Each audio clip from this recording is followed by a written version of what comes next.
환영합니다. Welcome to K-Culture Dive, where we dive deeper into the heart of Korean culture. With K-entertainment issues, AI culture news, K-culture and photos, and today our Hallyu People segment, where we meet a person who is connecting Korea and Germany. And I'm your host, Kwon So-ah. Let's dive in. Joining us this Wednesday is my co-host Walter Lee. Hello, Walter. Hello, Soa, and happy Wednesday to all of our viewers watching. I'm Walter Lee, here to co-host next to Soa, and of course, give you the latest in Korean entertainment as well. So let's get started with K-Enter News, Walter, and we're going to begin with K-pop global sensation KATSEYE. Global sensation indeed, yeah. So KATSEYE, they are a Korea-US collaborative girl group formed by HYBE, and they've been actually named, this is quite interesting, the Washington Post's Next 50 People Who Will Influence 2026, so this year. The newspaper unveiled this year's list on Monday local time that selecting KATSEYE as an emerging force in the arts and entertainment sector. Now, while the group was developed through the K-pop system, actually only one member is Korean, with the rest representing diverse cultural backgrounds, an element that defines the group's identity.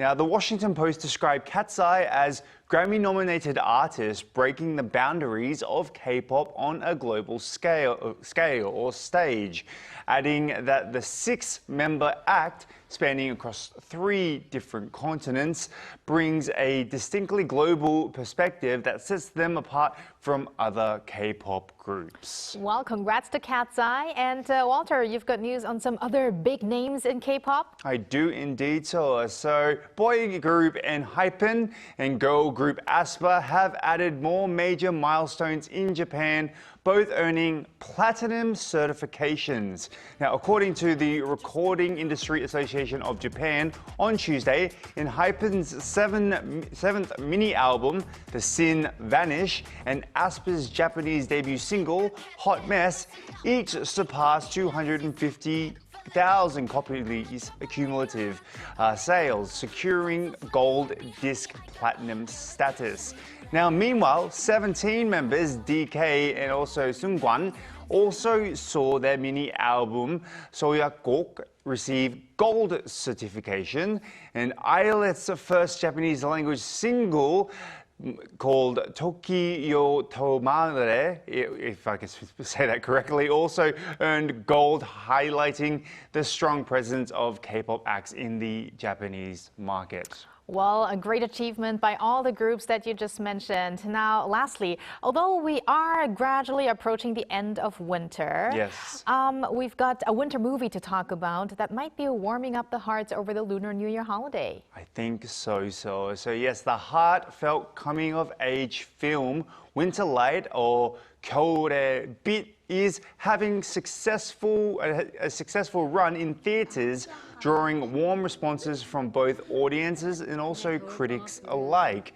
Now, Winter Light claimed the grand prize in the Korean competition section at the Jeonju International Film Festival. The film gently captures one winter in the life of an 18-year-old boy carrying the heavy responsibilities of family, telling its story with quiet emotion.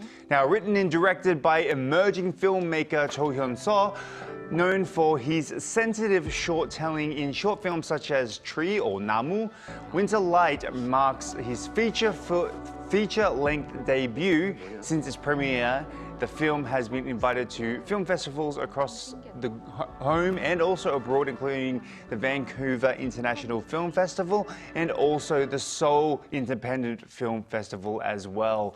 Now, it's earning a lot of praise for its artistic depth and refined direction. All right, thank you very much for those Enter updates, Walter, and stick around. Will do. And now we move on to Arirang, our AI anchor, for more on the culture front. Arirang, over to you. Thanks, Swa. Here's your AI guide to the latest cultural headlines from Korea. Let's begin with our top story. Globally acclaimed pianist Lee Myung-chun will return to famed Carnegie Hall in New York for recital performances through May next year. The recitals will take place on October 21st and December 14th this year, and on March 24th and May 11th next year. Local time?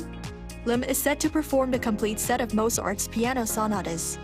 Carnegie Hall called the upcoming recitals the return of the superstar pianist, whose previous 3 recitals at the venue were all sold out. Last week, Lim released last year's Carnegie Hall live recording of Bach's Goldberg Variations. Yeonghwa County in Gangwon-do Province and Chungju City in Chungcheongbuk-do Province have been named Cultural Cities of the Year 2025 by the Ministry of Culture, Sports and Tourism. Yeonghwa was recognized for developing a cultural mining city brand by re-examining its identity as a former mining area, reviving mining heritage and publishing archival records.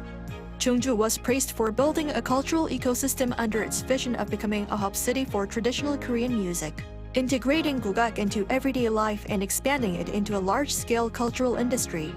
Last year, a combined 6.4 million residents and visitors participated in cultural programs in the 2 cities, while more than 4,000 underused spaces were renovated into cultural hubs. Around half of all Koreans are expected to travel to their hometowns or take vacation trips during this year's Lunar New Year holiday. According to the Korea Transport Institute, an estimated 27.8 million people will travel during the holiday period. The figure is down over 13% from last year, but the average daily volume is expected to rise more than 9% to 8.3 million, as this year's holiday is shorter than last year's.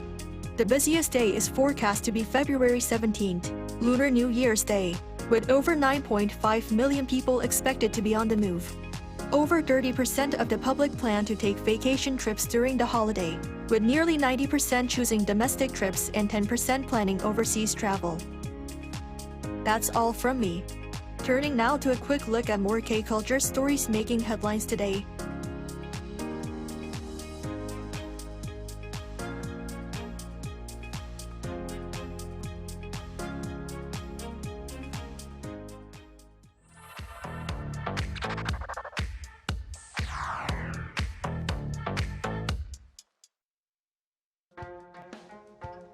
Through a single photo at a time, we take a closer look at culture in Korea. This is K-Culture in Photos.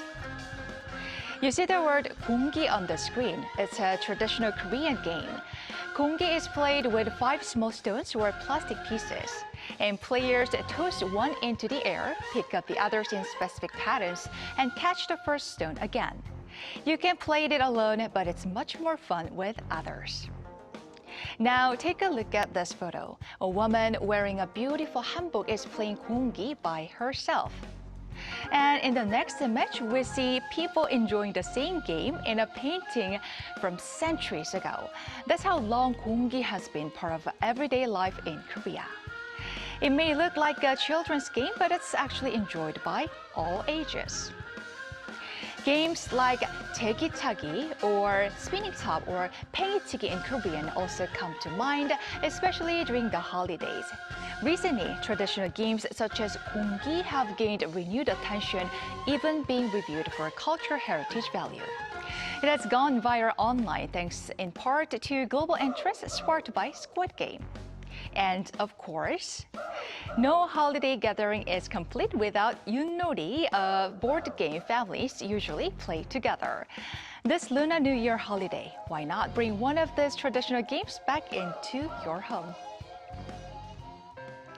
What kind of moment do you think is this? Young girls in colorful hanbok are gathered in a school gym, bowing gently and deeply, almost like a traditional greeting. Recently, a very special graduation ceremony took place at a girls' high school in Seoul. At Dongmyeong Girls' High School in Eunpyeonggu District, all 269 graduates came together for the school's 102nd graduation ceremony. And instead of a typical ceremony, the school held a graduation inspired by Korea's traditional coming-of-age ritual. This hanbok graduation has been part of the school's transition since 2003, marking the transition into adulthood. One of the most touching moments came when the students bowed 4 times to their parents, and many parents were seen wiping away tears. And then in the next photo, we see a familiar scene. The same students smiling brightly, taking selfies with students, other students or friends, and holding their diplomas. And this picture shows us tradition and youth sharing the same moment. Now, staying with graduation season here in Korea, graduation doesn't look the same for everyone. Let's start with this photo. Elementary school students, still very young and cute, are celebrating their graduation. After 6 years of school, they are getting ready to become middle schoolers. They wear graduation gowns and toss their caps into the air. And they are also taking a selfie with their homeroom teacher. In the next images, we see very different scenes. At Suwon Women's University, students stand in a wide circle on the grass, stepping forward together, reaching out and throwing their caps at the same time. The moment feels light, joyful, and full of freedom. Then there's Seongkyungwan University's traditional ceremony known as 고유래, a unique ritual that reflects the school's long history. And finally, two deeply moving scenes. Adult learners graduating later in life, many of them in tears. And a high school graduation where students and teachers face each other and bowing with respect. Different ages, different forms, but each graduation marks the same thing, a meaningful step forward. Now let's take a look at this. At first glance, this photo looks almost unreal. A smooth, flat cloud floating in the sky shaped like a UFO. On January 31st, this unusual cloud was spotted over the eastern part of Gangwon-do State near Seoraksan National Park. The sky was clear with almost no other clouds except for this one. And according to the Korean Meteorological Administration, this is known as a lenticular cloud. It forms when strong winds flow over mountain ranges, causing air to rise, cool, and create a cloud that holds its sharp shape. And because of its unique appearance, people shared photos online joking about UFO sightings and calling it a perfect cloud. But it was simply nature shaped by mountains and wind, creating a rare and beautiful moment in the beautiful winter sky. So now these moments of traditional games, meaningful graduations, and a rare winter cloud show Korea that is shaped by tradition, people, and nature.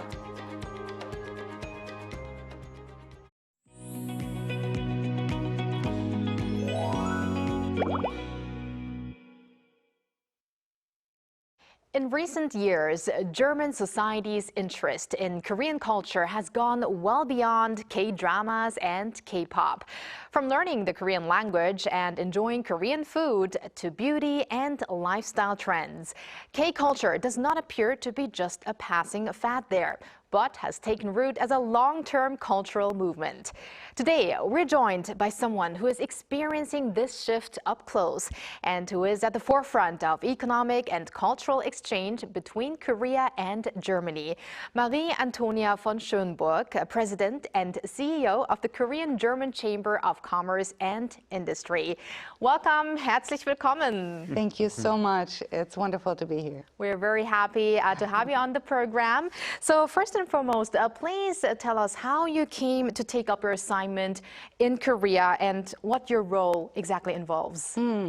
So KGCCI is building bridges between our two nations on an economic level.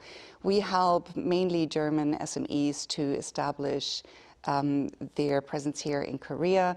And as such, the Korean-German Chamber of Commerce and Industry is part of a larger network of German chambers abroad with 150 offices in 90 countries. And I used to work first in our offices in Madrid and Barcelona and later in Colombo. So I came to Korea as part of that development within the German chambers. Wonderful. That's excellent. So now you've gone to those places to work. What were your impressions of Korea when you first came? Well, the first impression, to be honest, was a bit of a temperature shock coming from Colombo. And I must say also, while not unexpected, it was quite strange for me that people were so reserved. However, I learned very quickly that reservedness is is really a sort of honoring, respectful and very caring, actually. And I received so much support from my colleagues in my first weeks, and still after 10 months. So I'm really grateful. The warmth is in a different layer, let's say. Now, temperature-wise, probably very different after coming from Colombo. But I felt, because I also came from Germany, I felt like temperature-wise, it's a little hotter in the summer than in Germany, and a little colder than in Germany. Absolutely. Right, but as we just heard from your impressions, now which areas of Korean culture do you see are gaining traction most quickly in Germany right now? And do you think the Korean language or cultural skills help in business opportunities or in cross-border collaboration? I wouldn't say there's a particular part of the K culture that is especially taking off. I think it's the whole package. It's starting from K-dramas and K-pop, K-beauty being seen way more now, and I feel that this comes with a certain soft power, and so people are more and more interested in general in Korea, and now they also start to seeing the more economic part, the industrial part, the semiconductors, the innovation, all of that is, I think, seen now in Germany way more, and not only the people on the street, but also industries or companies are more and more interested in Korea. I think so far it was mainly probably China and Japan, just because of long-standing relationships. And I feel now there's more and more interest, and we've also seen that in more and more delegations from Germany coming.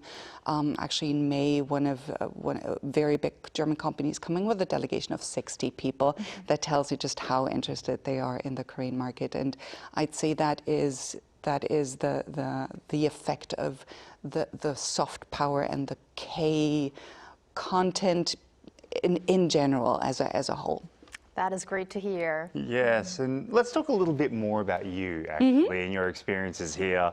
K-food is hugely popular around the world at the moment. Even I hear we've done a few interviews in Germany where they've talked about K-food as well. How much do you personally enjoy Korean cuisine, and do you have any favorite dishes that you have while you've been here so far? I absolutely love Korean food.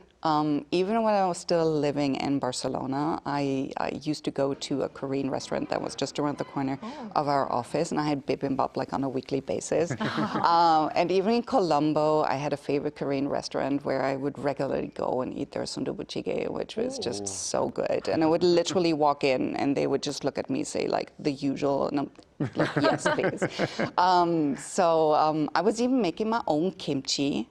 At home, so I really got to liking Korean food, and especially now in the winter I enjoy sundubujjigae. For some reason is like my soul food, my comfort food, and in summer it's more I tend to more to noodle dishes, cold noodle dishes like bibimbap, kongguksu. So yeah. Wow, I was actually getting goosebumps at your pronunciation. Oh, thank you. Sundubujjigae sounded so local. Wow. And speaking of kimchi, kimchi is actually pretty similar to sauerkraut in Germany, right? Yes. So I find there is a certain similarity, especially in winter when it comes to food choices.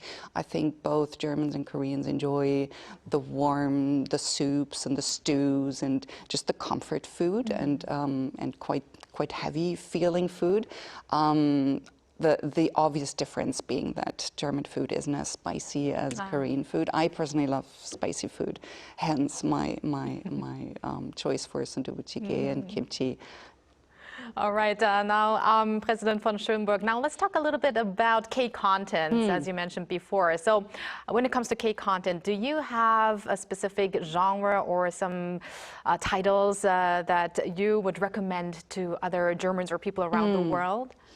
I think it's fair to say that the reason I'm sitting here now today is actually because of K-drama. I started watching K-drama in 2018 and have been a vivid fan ever since. I personally generally like lighthearted rom-coms, comedies. I like to laugh. Funny enough, though, I must say that the titles that probably impacted me most are rather on the heavy side. So one of my favorites is Miseng, just because I learned so much about Korean, especially working culture, that really impacted me quite a bit. And Mr. Sunshine as well. Again, you know, learning about the history of Korea.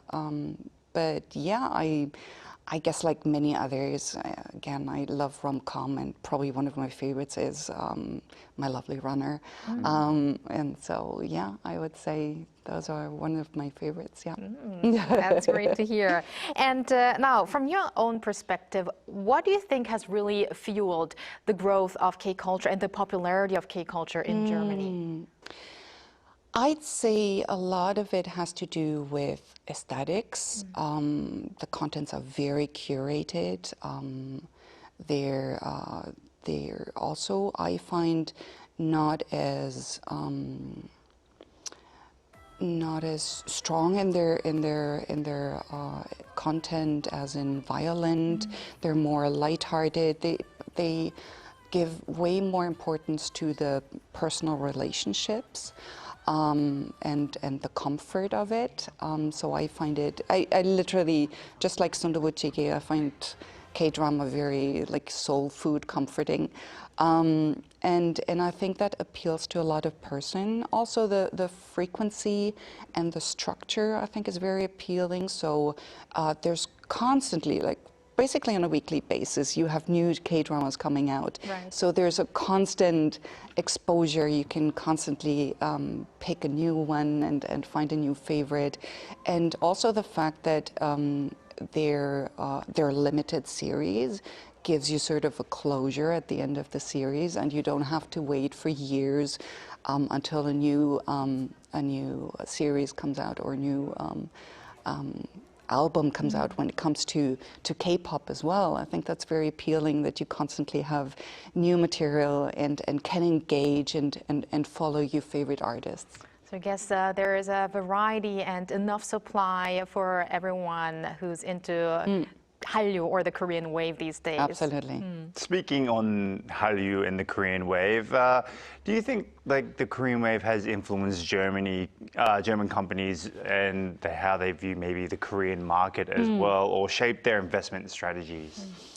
So as I said at the beginning, I think the soft power and just the fact that Korea is in you know, everybody's talking about Korea right now. Still, it gives a certain presence in media, and hence German companies are thinking more and more of coming to Korea, at least having a look at it, and what they see is an incredible, innovative country, very fast-paced, very fast scaling from idea to product, final product, and German companies really value this. And especially I see a trend in R&D, where again the fast pace of the Korean market is very interesting. And also where the incredible Korean talent really helps for German companies to invest here. And just literally 2 days ago, I was talking to a company that had started to grow their R&D department and are now more than 30 people, and with interest in growing it more, just because it's such a great collaboration, such a good fit between sort of German engineering and the Korean bali culture. And before we let you go, finally, could you share maybe some plans or initiatives that you want to share in regards to strengthening bilateral ties between Korea and Germany at your chamber, or maybe from the government level? So we have, I think, 3 focuses. One is people, one is innovation, and one is sustainability. When it comes to people, for 10 years now, we've been having a program called Ausbildung. It's dual vocational training. and we're helping create the technical talent that German companies need here in collaboration with those German companies to kind of foster, again, sustainability in their presence here in Korea. When it comes to innovation, we're working more and more closely with startups. Again, the topic AI, the topic robotics, the topic of smart living is something where Korea and Germany can work very well together, and we're seeing it again in delegations coming to Korea being very interested in the topics. And then we have sustainability. We are representing the Korean-German Energy Partnership. We're actually the secretariat here in Korea. And so we're regularly organizing events that have to do with renewable energies, that have to do with hydrogen, green steel, et cetera, et cetera. Two projects that I'm personally really looking forward to is one on the 13th of June, our CSR. It's called Guided Walks, Guided Walkers, and we are matching German companies and with visually impaired people, so I should say representatives of German companies with visually impaired people, and having a beautiful time together with them, supporting their efforts. So we're really excited about that. And then last but not least, it's the APK, the Asia Pacific Conference. It is the biggest platform on a global scale for German companies in the region, in the Asia Pacific region. And we're expecting anything between 800 and 1,000 representatives here in Korea. It's an event that's been going on for 40 years. It's every 2 years. And for the second time, Korea is hosting and will be the organizers, and looking forward to having really an exchange on a very high level with CEOs flying in from Germany and all around the region, and our Minister of Economic Affairs and Energy will be here, possibly also the Chancellor. So it's really on a very high level, and it will give Korea a wonderful platform to present itself as the innovation hub, as a partner for Germany, long-term, rule-based, and with a lot of, fit between our two economies. So much to look out for in terms of collaboration and cooperation between Korea and Germany, and I guess culture plays a big role in that as well. So thank you very much, President von Schönburg, for your time today, and especially your role in bridging Korea and Germany, Germany and Korea. Thank you very much. My pleasure. Thank you so much for the invitation. Vielen Dank. Vielen Dank. 감사합니다. 감사합니다. And thank you, Walter, as always. We're going to have you back here soon. I'll see you very soon. Thanks for watching and your interest in everything K-culture. Please tune in again tomorrow, 2 p.m. Korea time. Keep diving.